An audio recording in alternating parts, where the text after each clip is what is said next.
We read this little section of the previous subsection in the last video. Sometimes in expository text, it can be hard to know when to pause, to look at pictures, read captions, look at graphs and things like that. It's usually a good idea not to stop right in the middle of a section because that makes it harder to understand the text.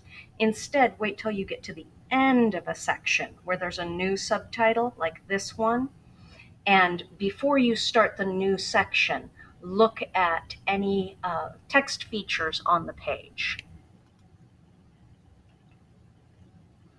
So this shows, I see open cone with an arrow, new seedling, arrow, young forest. The black spruce tree needs a fire's heat to cause its cones to open and scatter seeds. Eventually, seedlings sprout and a new forest will grow. The next section here says stability and diversity. Stability means keeping things the same. Diversity means having new or different items in an area. Among its benefits, fire promotes stability. By eliminating invasive species that can take over an area, fire encourages the healthy growth of a region's own vegetation. At the same time, fire promotes diversity. It ensures that plant life will exist at different stages of development.